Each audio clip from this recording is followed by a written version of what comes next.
Yes, Mr. Gecko, you're a huge inspiration to us all. But who was your muse? Oh, my dear old Nan. She imparted many wise words to me. She would say, never let the fame get to your head, always remember who you are, and let people get more than just savings with Geico's fast and friendly claim support. I lived up to her advice, and now anyone can file a claim anywhere and anytime. I miss her so much. Did she go somewhere? Yeah, extended quilting trip. Ah. Get more than just savings. Get more with Geico. Have you ever known someone who eats super healthy, lives a healthy lifestyle, and still gets sick? Maybe that's you. It feels like the universe is playing a cruel joke, right? Why does Joe Belly over there, who eats fast food every day, seem fine, while you or someone you care about is struggling with health issues? We know that the mind influences our health. The placebo effect shows how our beliefs can actually affect physical outcomes in the body. But have you ever wondered if your body just listens to what you think? Like really listens and responds? Picture this. You're tense, you're worried about a deadline or a difficult conversation, and suddenly your back hurts or your stomach is in knots, or that old knee injury flares up. Is it just a coincidence? Or is your emotional state talking directly to your body? Think about how a smell can suddenly bring back a forgotten memory. That's your brain linking sensory information to emotional states.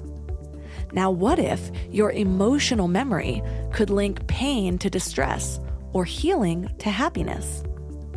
I'm reminded of my dad. He seemed so healthy. He was devoted to his higher power.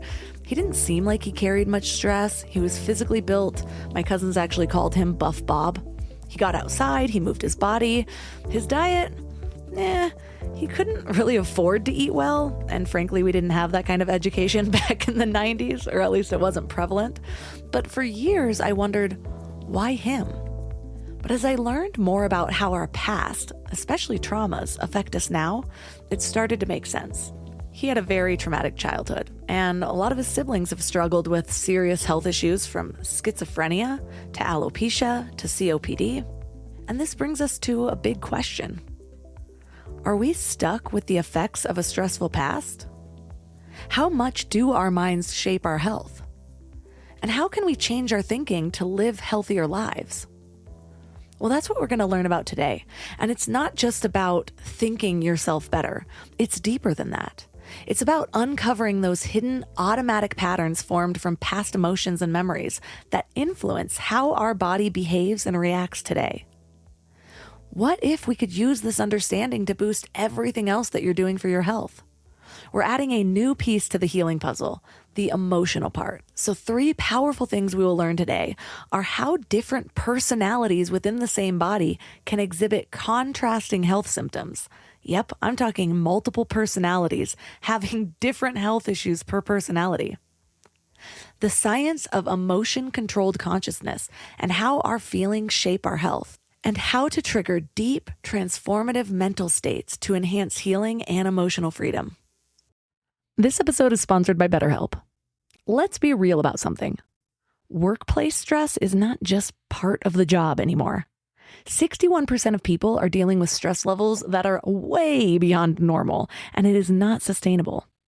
I used to think that grinding through stress was some kind of badge of honor. Push harder, sleep less, ignore what your body was telling you. And it nearly broke me when I was working for startups. And look, maybe that voice in your head telling you to make a change is right. Maybe you do need to quit your job or completely flip your life. But whether you're making big moves or just trying to survive your current situation, you need tools to handle it well. And that's where therapy comes in. Modern therapy teaches you how to set boundaries without the guilt, how to trust your intuition instead of second-guessing yourself constantly, how to make better decisions from a place of clarity instead of chaos. And BetterHelp is the world's largest online therapy platform with over 30,000 therapists. They've got a 4.9 rating from 1.7 million reviews because it actually works. You can talk to someone from anywhere, and you can switch therapists anytime if it's not the right fit. A vacation won't fix chronic stress, but the right support can help you navigate whatever comes next. As the largest online therapy provider in the world, BetterHelp can provide access to mental health professionals with a diverse variety of expertise. Unwind from work with BetterHelp. My listeners get 10% off their first month at betterhelp.com/mindlove. That's BetterHelp, HELP.com/mindlove.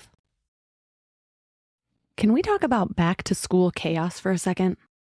The kids are getting back into routines, everyone's schedules are crazy, and suddenly you're supposed to have dinner on the table every night like some kind of magician. But want to know what I figured out? Shopping, planning, and cooking food really can be simple and stress-free, which is why I love Hungry Root. Hungry Root takes the stress out of mealtime by filling your cart with personalized picks and planning your week of meals, getting smarter with every order.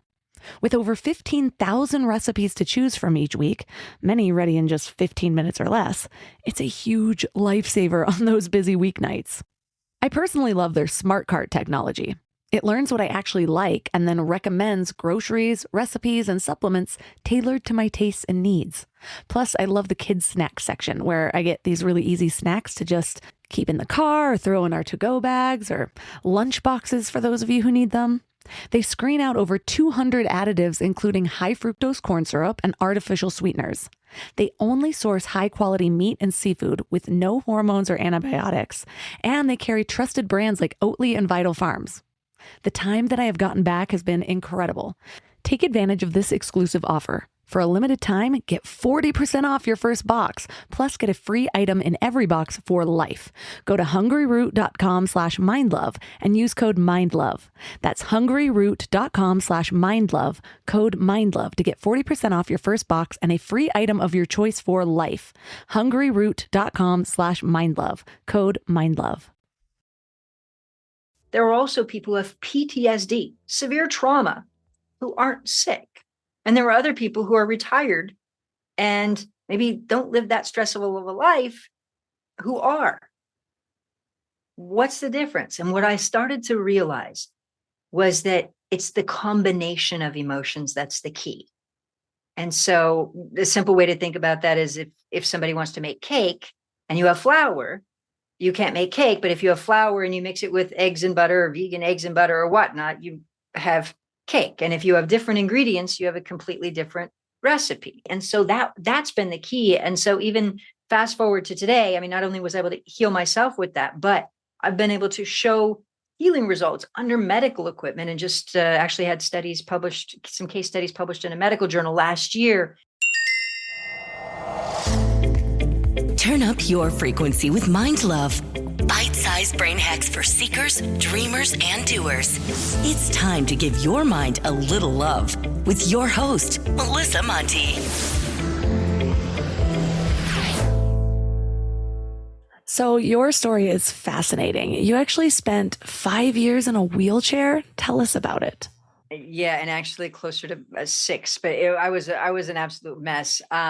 Basically, I have to say, this is literally the last thing I ever thought I would be doing, showing people how to heal themselves with their mind. I used to do network engineering and operations, and I had an accident, technically 2 accidents, a car accident and a fall.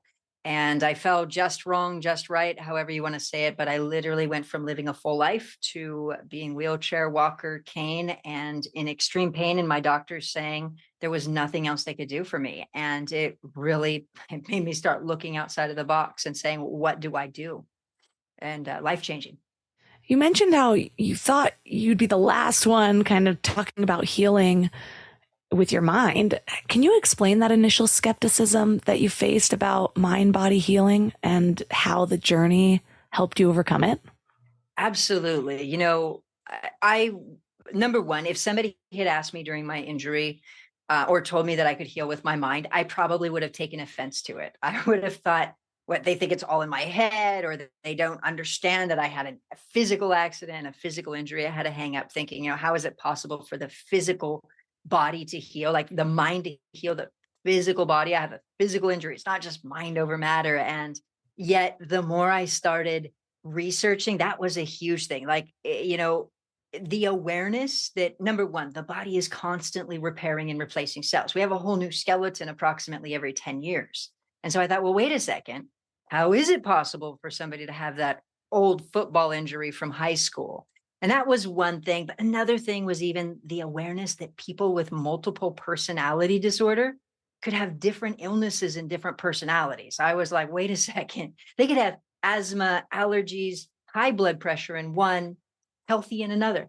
And I thought, wait a second, how is this even possible? So it was just all of the things, the placebo, nocebo, all of the things that continue to shine the awareness that the mind somehow held the ability to heal the body, that it woke me up. But prior to that, I would have thought it's impossible. What I found is so many people live in like one dimension or the other. They're either conditioned by the beliefs that most of us were, where it's just medicine, what's right in front of you, what you can see. And there's this diehard skepticism to where it makes it difficult to even penetrate with another way. I'm thinking about like 70% of my family members. I can't even talk about most of my beliefs because it's just like their eyes glaze over and they think I'm a whack job. So I'm curious, how are you introduced to this? What opened your mind? I mean, I know all of these stories opened your mind, but where were you to actually even be able to learn about them in your life? I mean, I would say a few things. I would say, I was desperate. Number one, I was desperate. I didn't care where the answer came from. I just wanted the answer. I would say that was one piece. So at the same, like was getting nerve ablations. I was getting infusions. I was, on the medications. I was anything anywhere the answer came from, I think I didn't care. And so I think that getting to that place of not caring was really important. Also, something that was fascinating, even now, I love to show people who don't even believe it's possible how to heal, because a lot of people think that it does require belief. And that's something that's been fun, especially because going through my injury, the way I was, I started looking at the mind and metaphysics and quantum physics and neuroscience. And that was something that really helped me, was that even though I was very skeptical, I kept seeing proof of the power of the mind, the placebo, for example. And with the placebo, which is, a fake treatment, where in any research study, a certain percentage of the participants will get the real treatment, a certain percentage will get the fake treatment. I thought initially it was all about belief. So I was like forcing myself to believe I was already healed and visualizing and the mantras and gratitude for my healing and doing all of the things, but it wasn't working. And then I found something called the open label placebo, which is exactly like it sounds. It is open label. So both the doctor and the patient both know it's a fake pill or a fake treatment, and it still works, even though they know. And I thought, well, wait a second. Clearly, it's not just belief. And I would say that just putting the pieces together and it making sense. And I would say that was a piece also, just the research, neuroscience, understanding, and metaphysics, just all of it. So how do you understand that open label placebo to work? Is it the repetitive action of saying, I'm swallowing bullshit right now? Do not try this at home. I'm swallowing bullshit right now. Oh my God, I love you. Yes, that is the new healing affirmation. I think you and I just came up with a cure for everything right now. I'm swallowing bullshit. It's fun. You're so much fun. So no, it wasn't. Actually, mantras didn't work for me. And I tried the affirmations, the meditations, all of the things. And what I would say is this, is that when we start to look at the placebo, a lot of what affects the placebo, like, if there's a caring doctor-patient relationship, the results are much higher. And so there's so many emotional factors that actually go into the placebo. And then when you stop and think about it, the belief that something could work, a belief in a good outcome, makes a person feel how? Optimistic. Well, optimism itself has actually been shown to speed up healing. So even somebody who goes through surgery, if they're feeling optimistic, it can help speed up their results. After surgery, even if somebody's feeling stressed or fearful or angry or anxious, they can have slower healing and a higher chance of rehospitalization. So I would say, really, ultimately, what it comes down to, if we look at it in a grounded way, we can look at emotions, and we can see that emotions shift our biochemistry. But if we also look at the awareness that our energy is connected to emotions, that's a whole nother piece. And I know a lot of people think energy is just woo-woo, but it's actually been scientifically discovered. And don't get me wrong, I love the woo-woo, but it's actually scientifically discovered. In fact, the medical scientist who discovered energy of the body was nominated for the Nobel Prize 11 times and actually even won the Nobel Prize in Russia. And so we could call it emotions, we could call it mindset, we could call it energy. They're all factors. Does that make sense? It does. I read a book called The Expectation Effect, and I loved some of it. It was all around like the placebo and the nocebo. I had a hard time because I felt like I could feel the author's biases, which was just funny given that the whole thing is around expectation. And so maybe I had the expectation, maybe he did. I'm not sure, but it was clashing a little bit. And he just felt very indoctrinated into Western medical things. So many of his ideas were around how to use your mind to make your meds work better. And I'm like, but why not use the same thing to possibly do something with less side effects? Maybe work in conjunction. I don't know. Anyways, so read it with your awareness up. He talked about that same thing with the doctors and basically feeling like if you feel like you're in hands that care for you, your outcome's going to be different. Even a doctor that just explains, again, he was very Western medical driven, explains how the medication is working, it's more likely to work. And so I feel like I love conversations like this where you're explaining what's going on in our mind and our energy and how that can lead us towards healing, because that can empower us to improve our odds.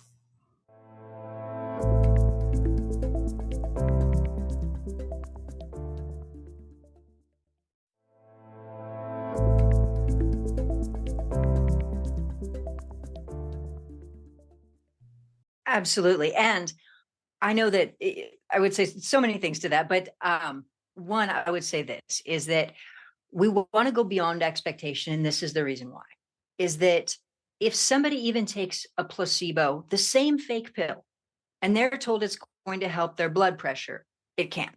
Or if they're told it's going to reduce itching from illness or a rash, it can.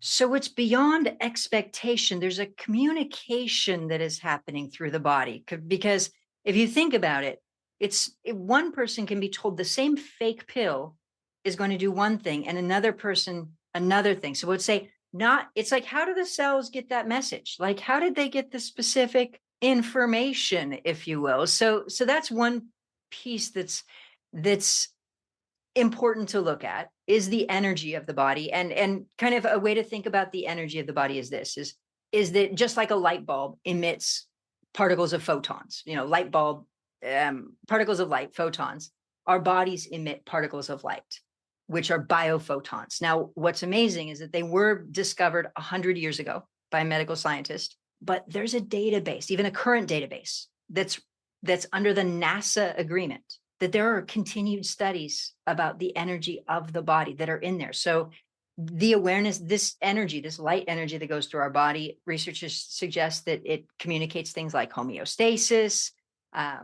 and all kinds of information through the body. Now, a lot of people might say, well, how does light communicate information through the body? But if we stop and think about it, our cell phones, text message, email, cable TV are all on fiber optics, which is light energy, light communication. And so we're doing this literally every day in our world. So I think that's an important piece. And not only that, but research has also shown that different illnesses emit different types of biophoton emissions. Like type 2 diabetes is different from cancer cells, is different from healthy cells. And so our bodies are actually emitting different biophotons from different illnesses. So, I mean, we basically, we could geek out on all that stuff. And that's exactly what I did. So I was like, okay, how does all of this work? But when I simplified it, what I looked at was this, is I said, okay, our minds, we know, how can I see that the mind affects the physical body? Emotions. If somebody's embarrassed, their face turns red. If somebody's panic attack, racing heart, shortness of breath. And then, of course, initially I thought I'm going to need a lot more than emotions to heal my body. I mean, I've had this accident, this injury. But then you start to look at how much can emotions affect the physical body. We can see things like broken heart syndrome, where somebody can die of a broken heart. or, scared to death, where somebody can be so scared, their heart just stops.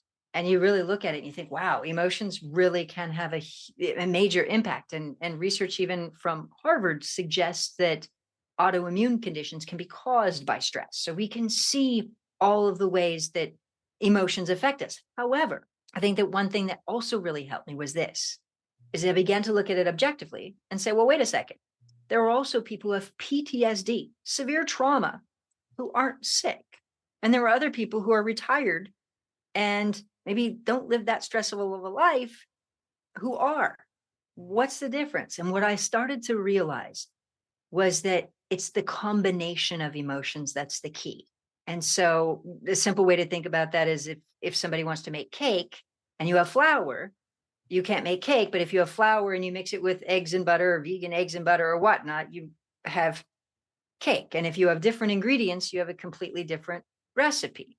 And that's how I saw what was possible for somebody with multiple personality disorder to have one illness in one personality and a completely different pain or illness in a different personality. And so that's been the key. And so even fast forward to today, I mean, not only was I able to heal myself with that, but I've been able to show healing results under medical equipment, and just actually had studies published, some case studies published in a medical journal last year, because just doing that, just helping people to understand what are the specific emotional triggers, ingredients that are affecting their body and changing those. And you can see pain go away, even under medical equipment. And it's incredible.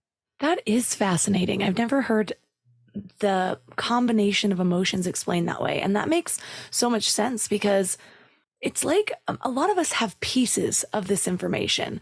We have the idea that it's our beliefs or our emotions or the messages that we're told. And each of those individually has a lot of weaknesses to it. For example, I have known people who totally believe in the law of attraction, and I might accidentally say something like, oh, are you getting sick? They're like, don't tell me that I'm sick, because they think I'm going to make it worse. And I'm like, I'm really going to hope you're a little bit stronger. I'm sorry. I'm trying to toe the line of how do I protect myself while also not affirming something you don't want? I don't know. And so it gets murky. But when you really look at that holistic approach, I feel like it puts us back in our power. It does. It does very, very much. And the amazing thing is that it's not it's kind of a simple way to think about it is, if we think about somebody with multiple personality disorder, they don't necessarily have to believe they're going to be sick in one personality and not another. In fact, as I was researching all this stuff, there was a woman who was blind in some personalities and not in others. So it's not just something that you think of. And it was confirmed on EEG, and the temperature changes. Even the body can change temperatures from one personality to another. But that was the key, and kind of to give an idea of a type of ingredient. In some cases, the ingredient needed for healing is even self-image. And what can happen is, if somebody has been sick for a long period of time, or they know of, or a parent has been sick and they see themselves as being like a parent, that can also be one of the ingredients. Or, of course, loneliness can be one of those ingredients. Now, is everybody who's lonely sick? No. But do we also know that loneliness increases illness? Yeah. I mean, the Surgeon General released an entire report on that last year, how people with experiencing loneliness have an increase in type 2 diabetes and heart disease and stroke, all of these different things. So we know, and that's exactly it. You said it well. We can see the pieces. And basically what I was able to do was understand the pieces that are the puzzle and understand how it works, and then show people how to release those pieces. And that's been the key to getting incredible results. And that's been the key to healing. Whose research influenced you the most when you were studying self-healing? I would say research on multiple personality disorder. I would say also Florence Scovel Shinn. That was powerful. And Louise Hay, the awareness, that made me look at the awareness that different emotions affect the body differently. Now, I'm not totally there. We have some differences in the work and whatnot, but that was powerful to me, to really have me start looking at different emotions And I would say multiple personality disorder, because I sat there and I thought, well, I need a personality that doesn't have pain and is healed. And that medical journals, I got tired of all of the advertisements, because I would read on some type of supplement and it was like, this is going to help you heal. This is going to help you do this. And I would get sucked in and I was like, oh my gosh, this is it. And then I would try it and then it didn't work. And then I would, and so that's when I started thinking, okay, well, if there was a cure, then it would work. And then also just, I would say that, and then just understanding that the body's constantly repairing and replacing cells. So I would say a lot in medical journals. I just started geeking out on a lot of medical journals. And I would say even information on energy. Go ahead. I feel like that is the most damaging part of false advertising. Is I know so many people who, I'm very holistic minded, and I'll talk to somebody who like kind of dabbled over there, but it's like they got a supplement from an Instagram ad, maybe even 12, and they didn't completely remove their anxiety. And so then they're just like, all of that's BS. And then when they take their amphetamine, they're like, well, I can feel that one. So it's like this moral obligation that if you're going to put something out there, at least explain, give the holistic, brainwash them too, so our minds start to work for us. So the moral of the story is we should brainwash more people. Brainwash ourselves. I was just sharing this with my clients. It's like, we understand, the most powerful people in the world understand how to brainwash people. That is why the news is fear driven, because when we're in fear, we're easily controllable. And so if people can do that for manipulative purposes, then we can do that for ourselves, for our highest good. This is how I've overcome so many different things in my life, is I'm like, well, what are the keys to brainwashing? The only information I'm going to assume that I'm going to consume in the next 3 months is going to be how this is going to work for me. And then by the time I'm done with it, I'm like, well, there's no other option for me at this point. I see it, I feel it, I believe it, I'm doing the things. So that has been actually helpful, is understanding the brainwashing techniques. Don't worry, you guys, I'm not subconsciously brainwashing you out there, unless it's for your highest good. I think she's brainwashing you into saying, hey, you're empowered. Hey, we're all powerful beings. We can think outside of the box. Don't get sucked in the fear. I think the brainwashing is good, actually. Yeah, just take apart this audio and you'll find a subliminal track just at a specific frequency convincing you of your power. Well, that says step into your power. Go ahead. You mentioned that meditation can be beneficial in some cases, but for self-healing, it requires more than just meditating. Why is that, and what do you recommend? Absolutely. So multiple things. And really, ultimately, one of the things that happened during my injuries, I had been meditating for like over 5 years in theta state, delta state, silent meditation, guided meditation. I was like, okay, if this meditation thing is going to work, I'm going to do every single version of it I can. And then I had this experience where basically a friend, she called me up, her aunt was dying, and she asked me if I wanted to say goodbye to her. And I said, yes, of course. And so I went over and she had been, somebody was doing all the positive thinking, the meditation, the affirmation, all the positive things. And she had also been like in this deep state of relaxation for, because she had been unfortunately in and out of hospice, but in and out of consciousness. And it really shook me. I said, I just have to do something different. And what I did was I just started saying, okay, I have to really target the specific emotions. And that is key, is targeting the specific emotions. And there's a silly, like I'm telling you, ridiculously silly exercise that I could show you and demonstrate if you'd like, that would walk you through understanding it. Because a lot of people, they hear meditation. And again, while meditation could be nice, it's not typically enough. So I'm going to do like a silly, ridiculous, I'm warning you, it's really ridiculous. It is silly, but it's also really profound. And it's this. Okay, so I'm just going to ask everybody to just take a moment and close your eyes, as long as you're not driving, and close your eyes. And I'm going to invite you to just for a moment to breathe and to picture what it would feel like to have somebody you love making you your favorite meal ever. Your favorite meal ever. And what that would feel like. What that would feel like to have somebody making you your favorite meal ever. What that would feel like. What it would feel like. All right. And I'm going to ask you to breathe, and you can go ahead and open your eyes and kind of just put that into the universe. That would be amazing and wonderful. And now I'm going to give you a completely different vision.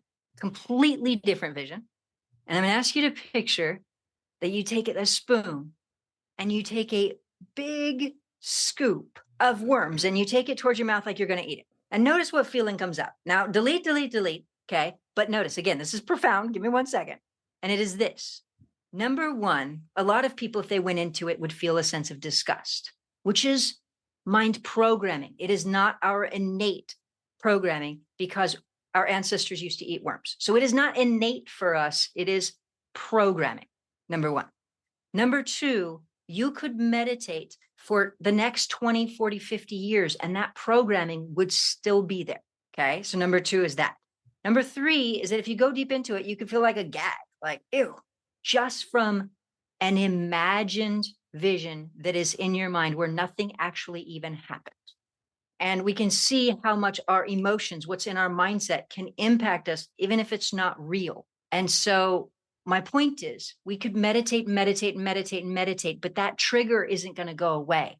And we have pictures and ways of thinking in our subconscious mind that are patterns that we go into all of the time that trigger us, whether it's hurt or rejection or upset or anger or whatever it is, that is a pattern that is triggering our health. And we don't realize that's happening. And we could meditate for years, but we're not necessarily going to rewire the programming. And we need to, like the way that I help people even get results where you can see it under medical equipment is I identify the specific patterning and I help them to change it. And then that's what creates a radical shift. Does that make sense? I warned you it was ridiculous exercise. I ate worms this morning. I was prepared. I am wondering if meditation doesn't rewire that, what are the steps that you take to first identify some of those things that are creating those repeated patterns? And then what do you do to begin to rewire them so that your body's not just going in that same cycle for the rest of your life?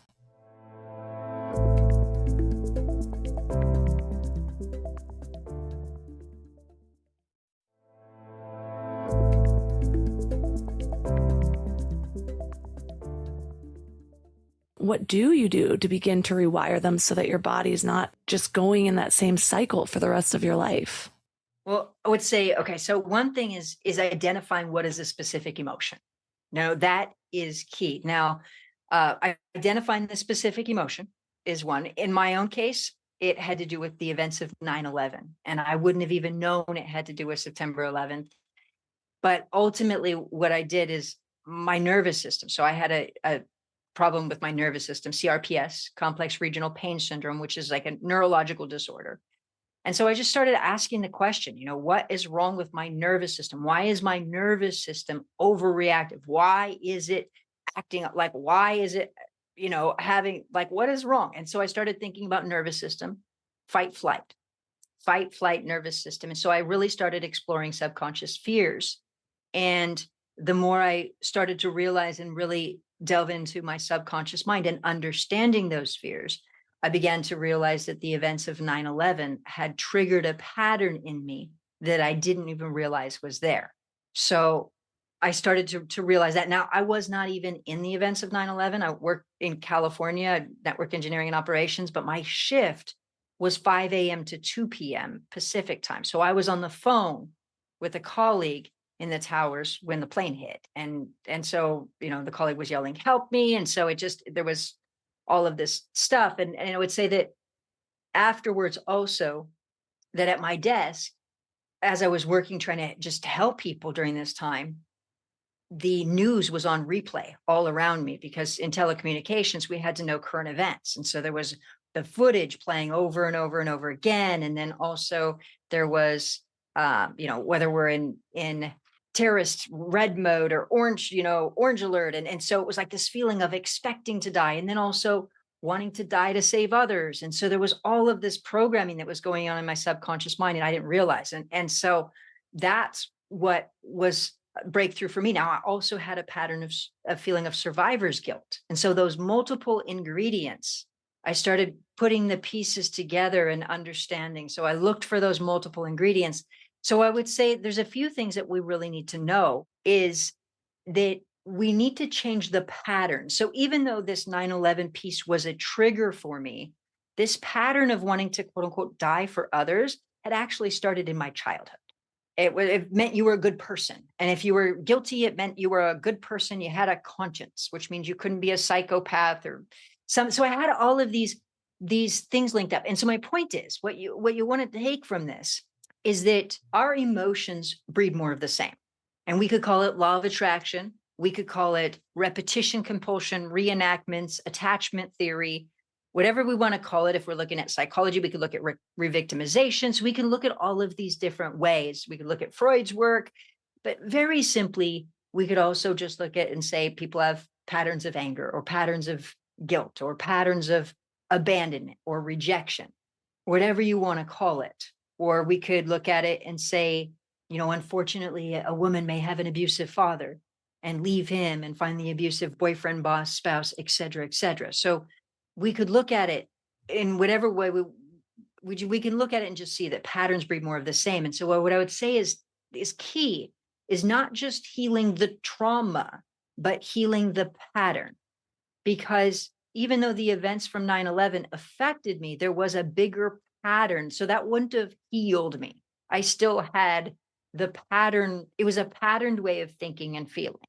And so I would say that. So identifying the specific, looking at the pattern, because the pattern creates an emotion, and then also looking at those specific ingredients is kind of the simple way to put it. So there's a lot, there's more to it, but there's this simple way. Go ahead. No, I'm just thinking about how fascinating that is. Like a lot of times I'll take in information and all these other little pieces of information start coming together. I remember a long time ago, I interviewed this man named Dr. John Leaf around how our cells communicate. And he shared his research in that went deeper than what most people believed and how really our cells communicate. And you mentioned earlier, you're like, well, when you're taking this placebo and one person's told that it does this and another person's told that it does this, how do the cells get that information? And I was just reminded about how he talked about even just gazing at a tree creates healing. There's something about our cells communicating with that tree cells. And I'm not sure if this fits in there, but my brain was basically trying to wrap around all this. And it's like, oh, where's the tree come into this? Okay. So, technically speaking, interestingly so the gentleman who discovered biophotons, technically he called it mitogenetic radiation. So energy of the body, but it was technically called the mitogenetic radiation. It got renamed biophotons, or it's also called ultra weak photon emission, whatever you want to call it, light energy from the body. When he discovered it, over the years, studies have actually found that this light energy, like when, let's say, for example, frog eggs, on one frog eggs onto another frog's eggs with this light energy, that research studies have shown that light energy can speed up healing. However, researchers also shown that it can stop healing or even deform healing as well. So what's fascinating is that all three can have, like, each situation can happen. Now, the reason that's interesting is if you think about cell proliferation. So that's what cell proliferation is. And an easy way to picture cellular proliferation is to think about dish soap. If you pour water on dish soap, what happens? It proliferates, it bubbles over. And so that's what cell proliferation is, cells growing and dividing. So it can deform it, it can stop it, hinder it, it can speed it up. And our minds control that.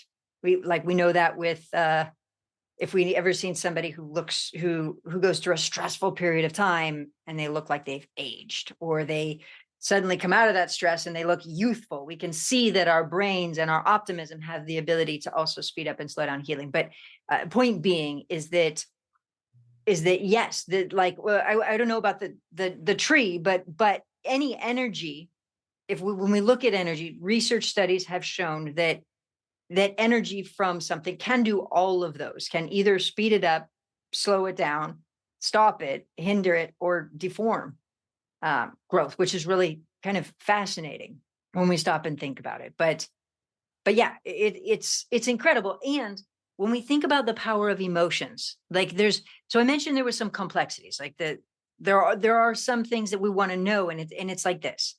A lot of times when people go to get rid of an emotional pattern or whatnot, so we know that emotions affect the body. If somebody's panic, they can have, anxiety, or, all of these different emotions can affect us.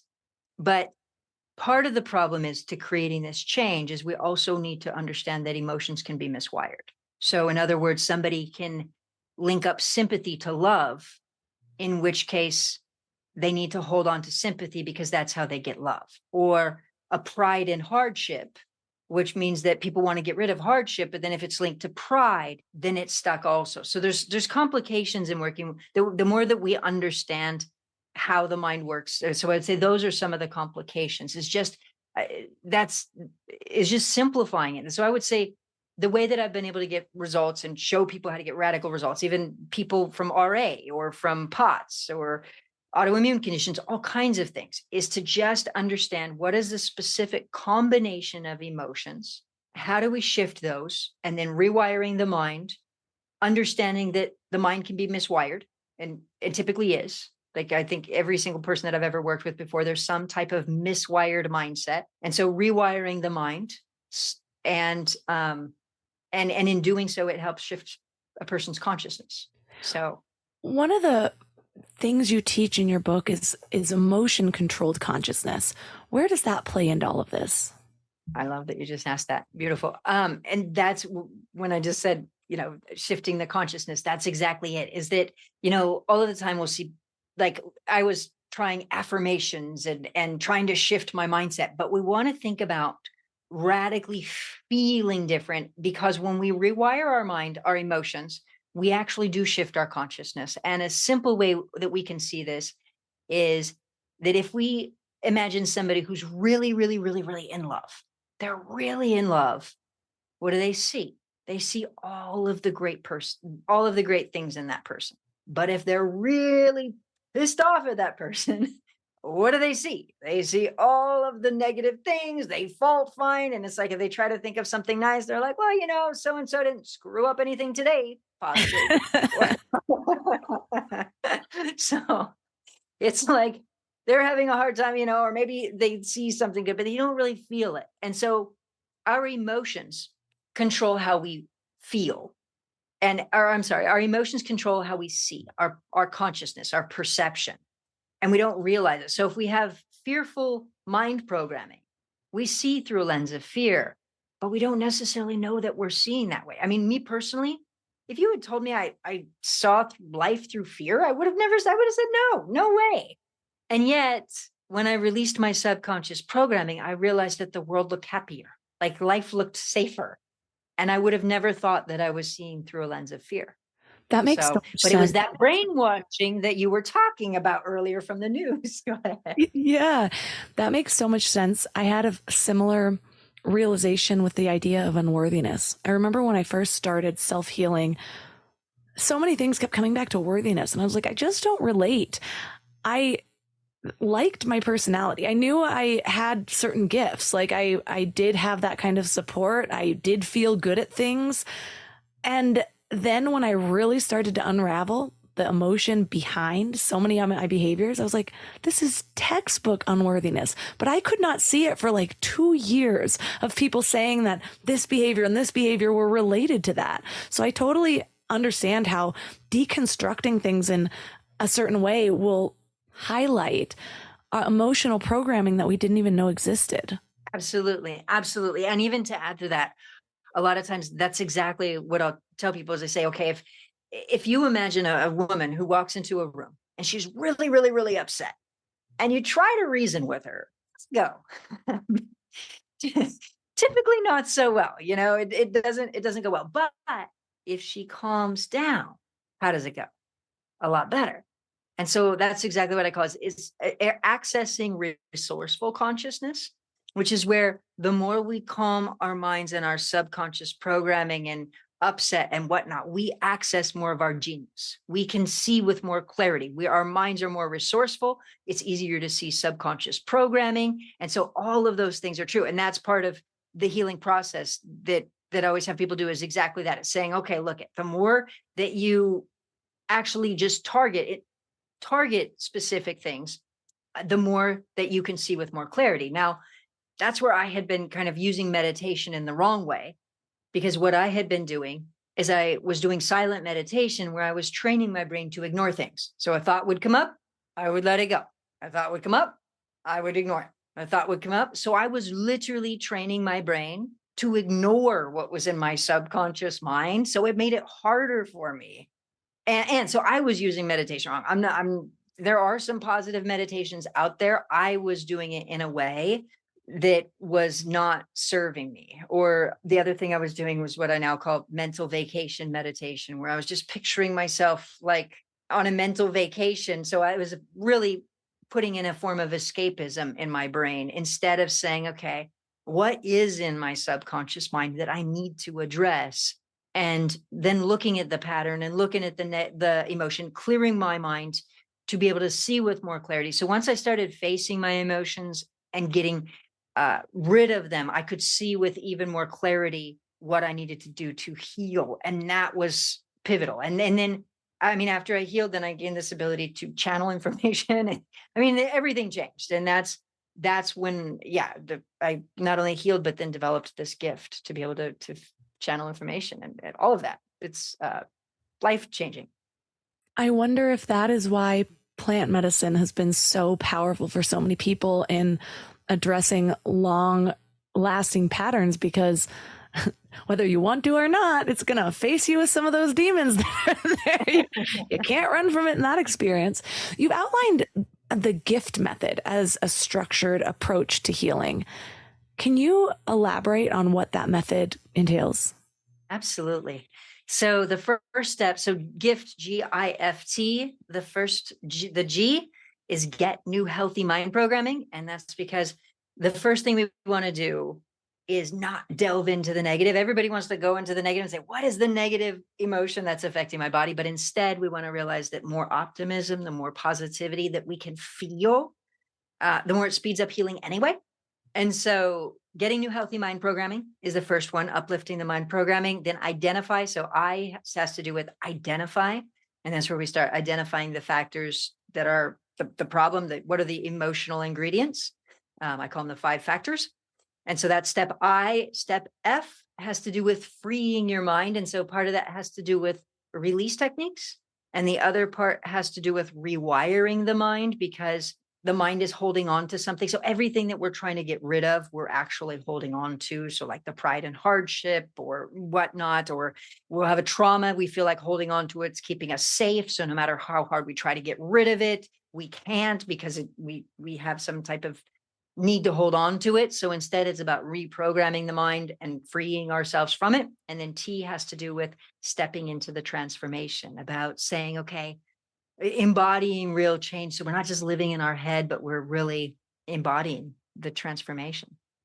When someone is going through this process, how long does it typically take to begin to see some of that transformation? I know that's the hardest part for certain people, is that trust in the process. But you said you don't even necessarily have to fully believe what you're doing, which is helpful. You can swallow the bullshit on your own and it'll still work. But I know that people have a hard time trusting anything anymore. All those supplement ads we talked about, but also we're such an immediate gratification society. We're rewired in a new way. So how do you set expectations for that? Or do you have to just let go of attachment? What comes up when I ask 7 questions at once? Oh my God, I love you. 7 answers all at the same time. Yes, no, and maybe. I would say number 1 is that I've seen people who, like, even under medical equipment, where I've shown somebody how to release their own pain and they stayed in it. And it, like, even I have a video where I'm working with a woman who had neck pain. for over a year. And I showed her how to release it. And that video was taken 8 years ago and her neck pain never came back. Okay. And so, so that quickly, but I would say this is that if you've ever tried to change somebody who doesn't want to change, we all know how that goes. And so what can happen is a person can find that part of them wants to change, part of them does not want to change. And it takes them a little bit longer.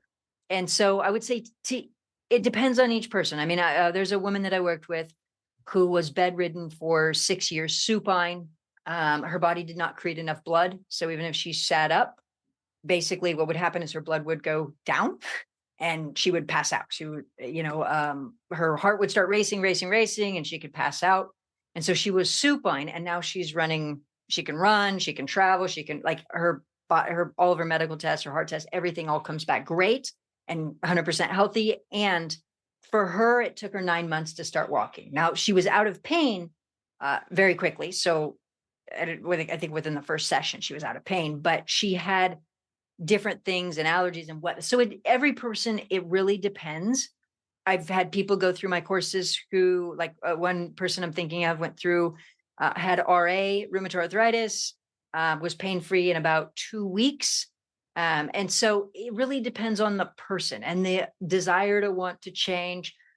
And so, I mean, what I'm known for is I'll show people under medical equipment. I would say in the medical studies that I did with the case studies in the medical journal, I would say the fastest person was 22 minutes under medical equipment. The longest person was 47 minutes under medical equipment. And you can see the difference, but all of them, I tell them, you have to follow through. And so that's the key. So it really depends on each person, because the one thing I'm going to say is it does take genuine change. And this is what we could look at as this is even in the Bible, it's written 3,000 years ago, a merry heart is a medicine to the body. Ill thoughts will dry the bones. And so it's even written in the Bible. It's just about understanding and really genuinely reprogramming at a deeper level. And so it's up to each person. And I love how I know that most of my audience is probably right there with you. And then there's still those people that are teetering on the edge of skepticism. And so I love how you even have case studies published in a medical journal that you just mentioned. So I feel like people stop before they prove to themselves a new way of being, because that's what happens with cognitive dissonance. We are ingrained with these beliefs. And so when we get too close to something cracking that wide open, our instinct is to step back and protect ourselves or protect our current belief system. That's what we do naturally. And so if you're right there, do what you can. Like I said, brainwash yourself to another way of being, because I was just sharing with my coaching clients this morning how there's this whole other universe governed by different laws than we've been taught, that's available to anybody who just has the courage to venture over there, to venture into a new way of thinking, feeling, believing.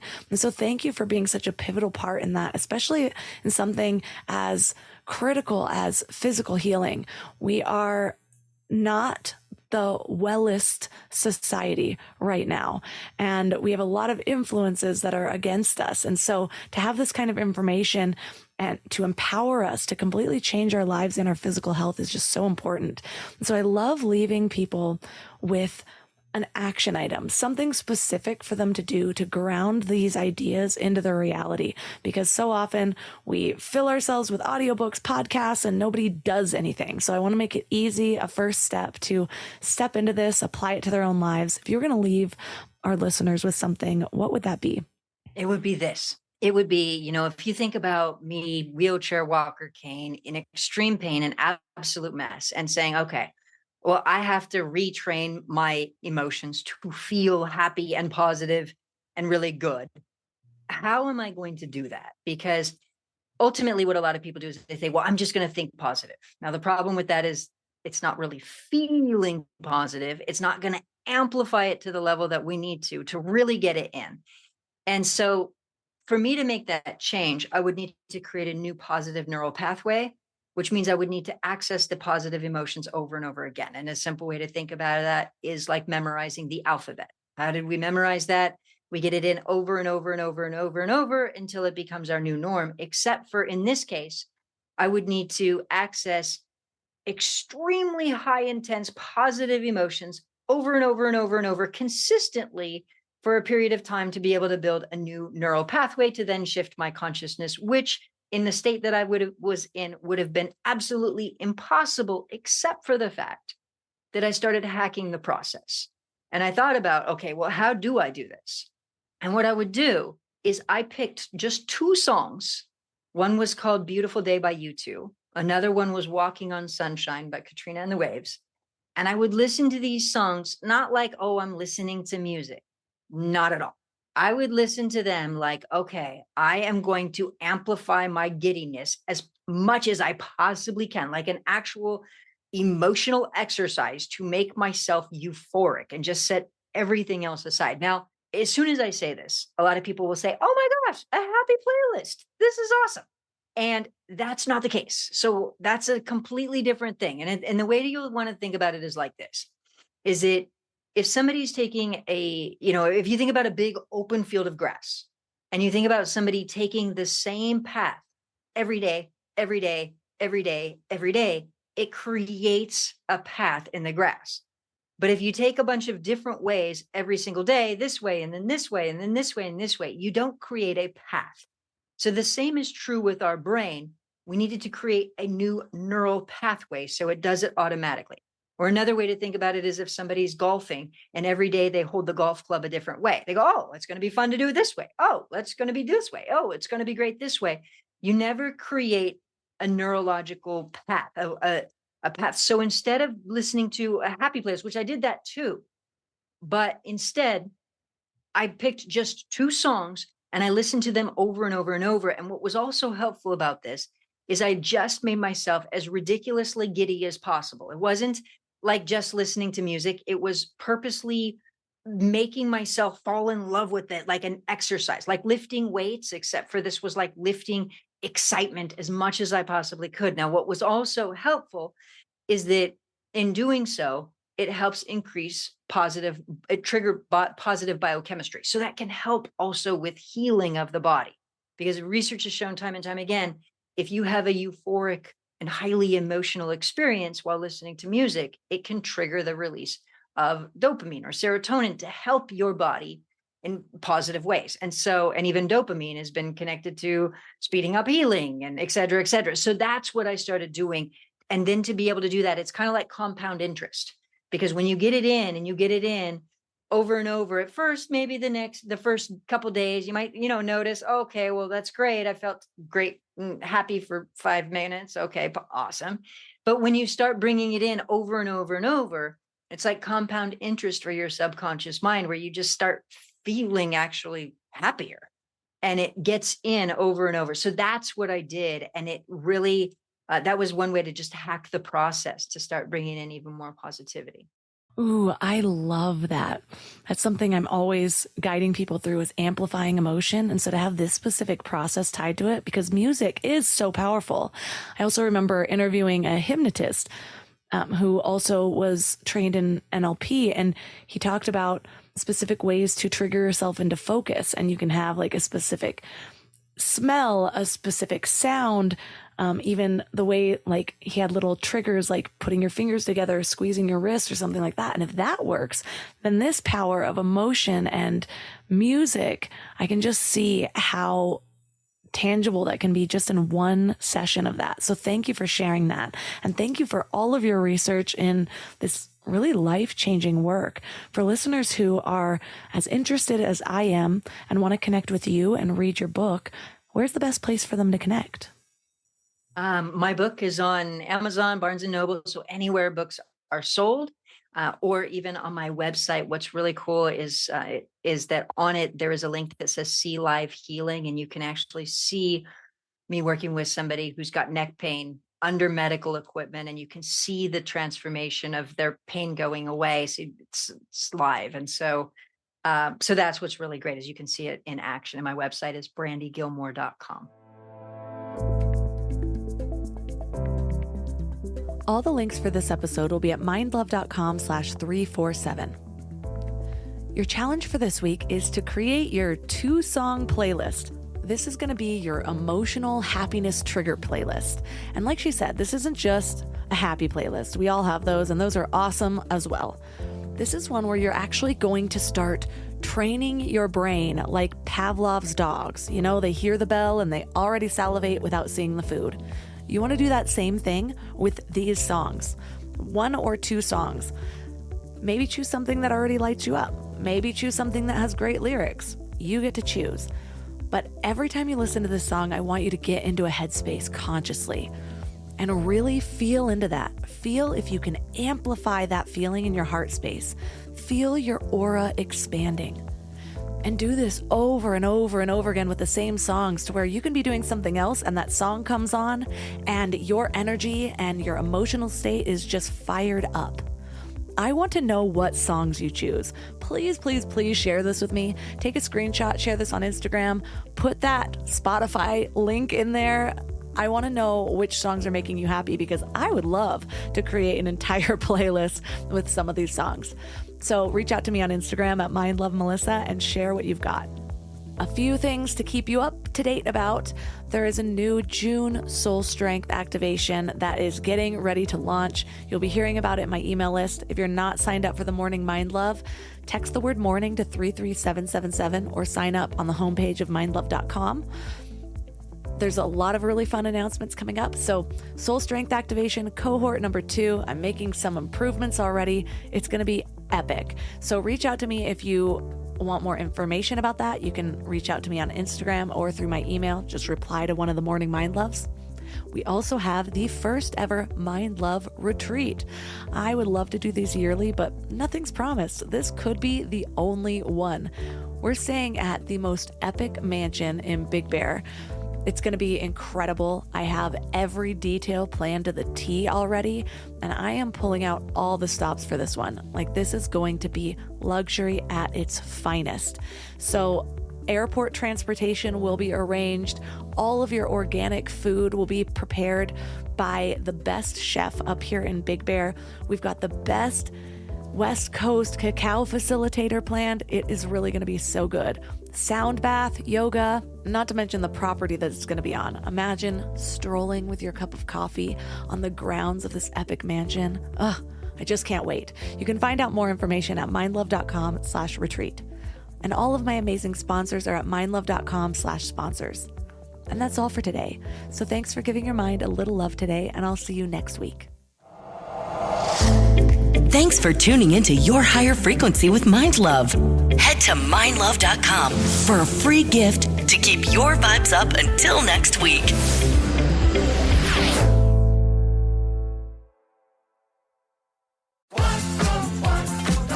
Wherever you go, whatever they get into, from chill time to everyday adventures, protect your dog from parasites with Credelio Quattro. For full safety information, side effects, and warnings, visit CredeliaQuattroLabel.com. Consult your vet or call 1-888-545-5973. Ask your vet for Credelio Quattro and visit QuattroDog.com.